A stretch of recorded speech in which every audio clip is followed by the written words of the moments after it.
嗨，大家好。近期关于歼20的新闻有点多。CCTV、航空工业和中国空军等等官方媒体对歼20这款中国当前最先进、保密程度也最高的战斗机进行了一波密集宣传。不仅流露出一张歼20幻化的试飞图，还在 CCTV7 曝光了刚刚列装歼20的北部战区航空兵某旅这些敏感信息，实属罕见。官媒如此密集轰炸，给我一种歼20变为过气网红，而我军即将再放大招的味道。还记得在2006年底和2007年初，中央电视台、新华社等官媒对于国产歼10战机已经加入中国空军服役并形成战斗力也有过类似的密集报道。而那是什么时间点呢？2007年正是5代机歼20正式立项并进入研制阶段的时间点。所以按照我军过气一代、装备一代、研制一代、探索一代的节奏，歼20此时此刻的大规模高调宣传，也就意味着国产第6代战机的研制已在路上了。那么今天我们就来介绍一下我国未来的6代机会是什么样子，以及各国对于下一代战机研制的最新进展。刚才提到国产歼20的正式立项是在2007年，不过成都611所的杨伟总设计师所率领的团队早在1997年就已经进入了第5代隐形战机的论证和设计阶段。2007年立项后，才又经历了研制、原型机测试、定型生产、最终服役的全部阶段。按照这个规律，想必我国对于6代机的论证和设计早已开始，而这个重任自然而然将落在对于国产战斗机有着丰富研制经验的成都611所身上了。尽管时至今日，我国官方没有证实任何关于国产6代机进展的消息，但这并不意味着611所就不会率先搞出个类似歼20、2001技术验证机出来。这是美国军事观察网去年11月曝光的一张卫星图，是在成都黄天坝机场的一处角落，一架长相奇特的神秘军机正从机库中驶出。从卫星图片可见，该飞机拥有很大的三角形机翼，其机头部分收窄，看得出来是一款无尾翼气动设计。而此前中国曝光过2款这种无尾翼设计的无人机，分别是在阅兵时出现的攻击11和无侦8。而从卫星图中可见，这架神秘战机对比旁边的建筑物和歼20来看，明显比攻击11无人机个头更大，更别提小小的无侦8了。那么会不会是此前一期视频提到的中国空军20家族的攻击20呢？那期视频分析过，未来的攻击20无人机将是攻击11的放大版，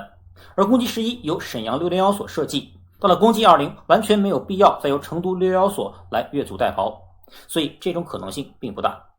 因此一架飞翼布局且无垂尾的神秘战机出现在歼10、歼20都曾首飞的成都黄天坝机场，也许正像外媒所报道的，它很可能正是中国正在研制的下一代国产6代机。对比美国的下一代战斗机计划 NGAD， 此前在2020年9月，美国负责采购的空军助理部长威尔罗珀就宣布美国全尺寸6代机的技术验证机已经试飞，但时至今日连一张试飞图都没有见到。所以出现在成都黄天坝机场的这张卫星图可以算是世界上第一次目睹到了6代机真机的模样。当然我们的6代机最终也并不一定就是这个样子，毕竟还处于技术验证阶段，技术验证机的试飞和原型机的首飞可是完全不同的概念，大家可以理解为备孕和孩子出生之间的区别。能不能怀上，中途是否流产，最终生不生得下来，这沟沟坎坎还多着呢。美国那么多技术验证机，最终能被选中并服役的还不就那几型吗？不过从这次卫星图拍到的图片和各国所公布的概念图来看，飞翼无尾布局应该是各国设计6代机的不二选择。5代机有 4S 标准，6代机同样也有 6S 标准，即超隐身、超维度物联、超常规机动、超远距离打击和超音速巡航。其中超隐身就是能够实现全向宽屏隐身，也就意味着将放弃5代机的垂尾甚至压翼，采用飞翼无垂尾气动布局，而损失的机动能力将由推力更大并且具备矢量控制的发动机弥补。这就是6代机的标配引擎，自适应可变循环发动机。我国早在2012年就开始陆续在太行和峨眉发动机的基础上研制自适应可变循环发动机，而这款下一代发动机将被命名为珠峰。有了珠峰的加持，未来6代机将有望达到超过2马赫的巡航速度，甚至不排除替换歼20上的峨眉涡扇15，这才有了协作攀珠峰、全力助威龙的说法。最后的超维度物联，在进入6代机时代， AI 人工智能将更多的参与到未来空战体系的 OODA 中，即观测、判断、决策和行动。就像 AI 已大范围应用在围棋训练中，即便是当今人类的超一流高手，如果能下出一招决议推荐的首选题，也会令人赞叹。不过尽管在 AI 面前毫无胜算，但人工智能还不能完全取代人类，至少现在的 AI 还不能迷惑对方认为与其对战的是人而不是机器。六代机时代也是如此， AI 会为人类推荐最佳决策，但最终做决定的还是人。没错，六代机还是要有驾驶员的，但并不会单独行动，而是要有一组无人机僚机与之配合。充当僚机的无人机，除了刚才提到的攻击11外，我国还有一款岸建无人机也在紧张研制中，而其发动机正是此前介绍腾云工程时提到的组合动力发动机。中国的六代机计划也在按部就班的进行中，那么其他国家的进展又是如何呢？刚才提到的美国 NGAD 计划中，2020年9月据说试飞了一次，但却什么都没有拍到。到了2021年4月9日，照片终于有了，不过却是一张概念图。此图又是出现在美国空军的采购报告中，但具体参数、是否制造了原型机以及承包商到底是谁，美国空军始终都讳莫如深。这可与此前美国人对于自家先进装备的高调形成了鲜明对比。中国人在这方面从不鲜衣怒马也算一以贯之，很多装备都已经秘密服役了，才会选个大日子出来亮相。这次要不是被美国卫星拍到，还真不知道中国已经有了真家伙。而且从外形看，美国的这张 CG 图，还别说，与出现在成都机场上那架神秘机型还颇有些相似。再想到近日美国海军刚刚公布的下一代驱逐舰 DDG-X 的设计草案，像极了中国的05万吨大驱，现在真的有种鹰将摸着兔子过河的感觉。同样是4月9日，韩国搞了很久的 KF-21 猎鹰隐形战斗机终于露出真容。这个项目还拿到了印尼的投资，准备装备韩国空军120架和印尼空军50架。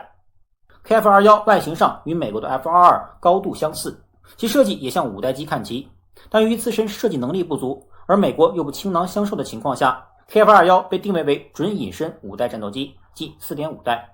不过尽管这次只是原型机下线仪式，但毕竟 KF-21 关乎国家的门面，总统文在寅也亲自出席，想必是打算与近邻日本的新神一别苗头。不过诡异的是，这架原型机刚出来亮了个相，就拉回工厂给拆了。难道是要步日本新神的后尘吗？好歹人家新神技术验证机还在天上飞了一圈后回来偷偷给拆了， KF-21 连试飞都没有，就直接来了个化整为零。也难怪外媒会报道，这次的亮相是给印尼投资人看的面子工程。韩国媒体也直呼丢人。直到最近2022年7月6日，重新组装的 KF-21 再次露面。这款外形像极了美国 F-22 的准五代机，终于驶出了厂房。本以为是要进行首飞测试，但这次露面只是在进行发动机试车后的第一次地面低速滑行实验。预计这款被韩国人寄予厚望的 KF-21 将在本月完成首飞。至于结果如何，我们拭目以待吧。尽管日本在新神上蛰伏已久，但却与英国联手开启了研制第6代战机发动机的计划。此项计划将于今年4月正式启动。两国联合研制发动机，倒不是要给美国的6代机做加一，而是这款发动机将在未来装配在各自的6代机身上。英国的6代机计划叫做暴风，日本的则叫 FX。日本计划于2031年开始生产 FX 系列，2035年开始让其服役，取代已经超负荷运转的 F-15。英国的时间点也类似，将在2035年服役暴风，用于取代4代机台风。两个在5代机时代均无建树的国家，看起来是要来个弯道超车了。尽管6代机的概念还没有统一的标准，不过从他们所展示的概念图来看，与中美对于6代机所探索的方向均有所不同。到底是6代机 5.5 代，还是只是个5代机？等他们的原型机出来后再来观察吧。不过作为美国两个最忠诚的盟友，高调联合研制发动机，并各自研发自己的6代机，实属是对美国的5代机 F-35信心不足。F-35不仅价格昂贵，而且后期的训练和维护都被严重套牢。更重要的是，这款机型并不像看上去那么靠谱。F-35共 A、B、C 3型在近期均纷纷出事。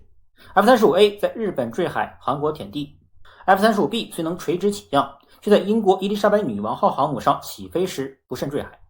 而美国海军专享最大也最贵的 F-35C 也在前2天中国南海海域降落时撞在卡尔文森号航母的甲板上，并造成7人受伤。3型在多国均发生重大事故，实在让人难以放心。除了英日联手，法国和德国也合作开启了自己的6代机计划，未来空战系统 FCAS 将采用无尾翼设计，目标是在2020年生产出1架原型机，并在2040年正式取代阵风和台风。而俄罗斯在去年推出的轻型隐身5代机将死，则主攻外销市场，3000万美元的售价的确低了 F-35一大截。而在6代机方面，俄罗斯却都只停留在嘴上，宣称正在研发中的米格4-1虽被冠以6代机的称号，但却是一架拦截机，与真正具备 6S 标准的6代机完全不是一回事。僚机方面，澳大利亚和波音联合研制的中程僚机无人机，去年3月在澳洲完成了首飞，名字起得挺到位，中程僚机，非常贴近澳大利亚在国际上的身份和地位。本以为会与未来美国的6代机联合作战，没成想该机直接放弃了隐身性能，浑身上下都没有内埋弹舱。波音宣称这款中程僚机将在未来与4代机 FA-18 大黄蜂配合使用，实在食之无味。而俄罗斯的猎人无人机却有了最新进展，此前介绍时还处于技术验证机阶段，那时的猎人发动机喷口全部外露，还没有做任何隐身处理。而最新曝光的猎人 B 型尾部喷口由此前的原界面变为巨型截面，显然是做了隐身优化。但目前此款类似我国攻击11的无人机刚刚下线，还没有试飞。但即便这样，对比法国的神经元和英国的雷神无人机，已经前进了一大步。最后，印度雄心勃勃提出了自己的6代机 AMCA 项目，本来是叫 MCA， 是计划研制一款5代隐形战斗机。后来看到中美都有了6代机计划，于是在前面加了个 A Advanced， 变为 AMCA 先进中型战机，直接要上6代机。而此款6代机的一项重要指标，竟然是应用6G 通信技术。之所以没有把印度放进前面的6代机里介绍，是因为有了此前光辉战机的前车之鉴，印度人敢说，我们还确实不敢信。而无人机僚机方面，印度确实有了新动作，这是印度研制的一款叫做加塔克的非隐身无人机，近期终于亮相了。不过画面中的并不是加塔克的全尺寸技术验证机，而是个缩比演示机。从其巨大的轮胎即可看出来，有点类似于很多航母爱好者玩的航空模型。据说计划中的加塔克无人机正是这款模型 Swift 的8倍之大。但即便如此，当时这款缩比模型也只不过进行了滑跑实验，直到今年的7月1日，修真版加塔克终于试飞了。可以听到起飞后现场发出了雷鸣般的掌声。不过仔细观察你会发现，与此前最大的不同是，这款无人机在起飞时尾巴居然翘了起来，这就与世界其他国家设计的非隐身无垂尾无人机大相径庭了。而在降落时垂尾仍然还在，印度人如此设计自然有其深意，我们也就不便随意知会了。至于放大版的加塔克何时能够露面，只有天知道了。好，本期视频就是给大家介绍了我国6代机的最新进展，以及世界各国对于下一代战机的探索，希望对大家能有所帮助。那本期视频就录到这里，我们下期视频再见。